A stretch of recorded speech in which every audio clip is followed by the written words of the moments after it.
नमस्कार साथियों, कहानी मेरी जुबानी में आज प्रस्तुत है श्री शरद चंद्र जी द्वारा लिखित कहानी नीरू दीदी।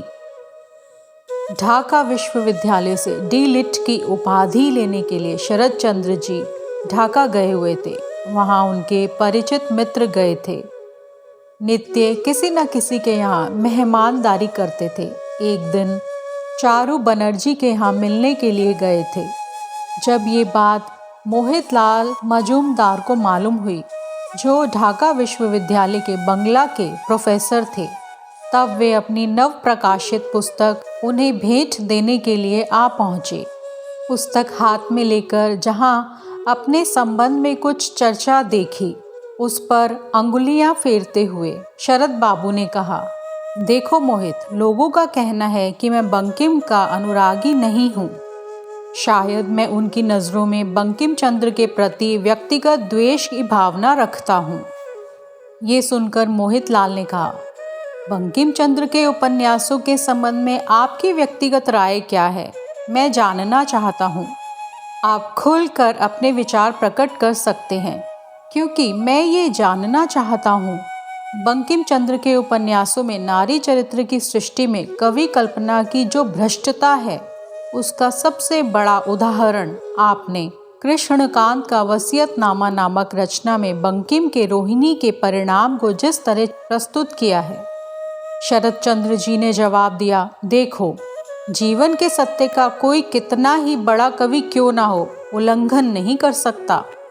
नारियों के संबंध में हमारे समाज में जो धारणा संस्कार की तरह बद्ध मूल है, वो कितना बड़ा झूठ है, इसे मैं जानता हूँ।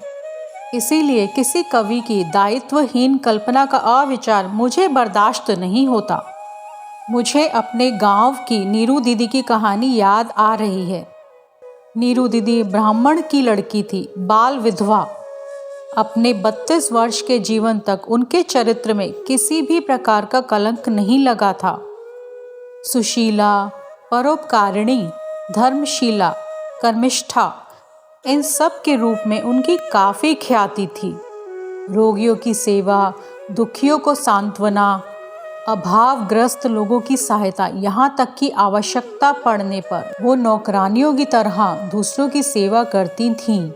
गांव में शायद ही कोई ऐसा व्यक्ति रहा हो जिसे नीरू दीदी की सहायता या सेवा ना लेनी पड़ी हो।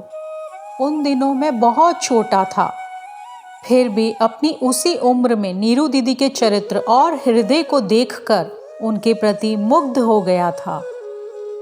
उसी नीरू दीदी को 32 वर्ष के जीवन में ही कलंक की कालिमा लग गई थी। गांव का स्टेशन मास्टर उन्हें कलंकित कर कायरों की तरह भाग गया। ऐसी घटनाएं हमारे समाज में आए दिन होती रहती हैं। नीरू दीदी की किस्मत में भी वही सत्य लिखा था। लोग उनकी सेवाओं को, स्नेह को, उनके आदर और सत्कार को निमिष मात्र में भूल गए थे। यहाँ तक कि लोगों ने उनसे बातें करना भी बंद कर दिया था। लज्जा, अपमान और आत्मग्लानि के कारण नीरू दीदी का स्वास्थ्य दिन पर दिन गिरने लगा। धीरे धीरे वे मरणासन हो शायाशायी हो गई थी। फिर भी उन्हें एक लोटा पानी देने को कौन कहे। उनके यहाँ झांकने तक कोई नहीं गया। हमारे घर में भी कड़ा हुक्म जारी था, इसलिए खुलेआम नीरू दीदी के यहाँ जा नहीं पाता था मैं। लेकिन रात को सबकी निगाह बचाकर मैं अक्सर नीरू दीदी के यहाँ चला जाया करता था। वहाँ जाकर उनके हाथ पैर सहला देता, फल आदि ले जाकर उन्हें खिला दिया करता था। आश्चर्य की बात तो ये है, उस अवस्था में भी गांव के लोगों से इस तरह का पैशाचनिक व्यवहार पाते हुए कभी भी किसी के विरुद्ध उन्होंने कोई शिकायत नहीं की थी। उन्होंने जो अपराध किया था, उसकी तुलना में ये दंड जैसे कुछ अधिक नहीं था। मुझे उस समय कुछ आश्चर्य अवश्य हुआ था, लेकिन आगे चलकर ये समझ गया कि अपने अपराध का दंड उन्होंने स्वयं स्वीकार कर लिया था। गांव के लोग तो सिर्फ निमित्त मात्र थे। गांव के लोगों को उन्हें क्षमा कर दिया था, किंतु स्वयं को, अपने को उन्होंने कभी क्षमा नहीं किया और ना ही कर पाई। दंड यहीं समाप्त नहीं हुआ।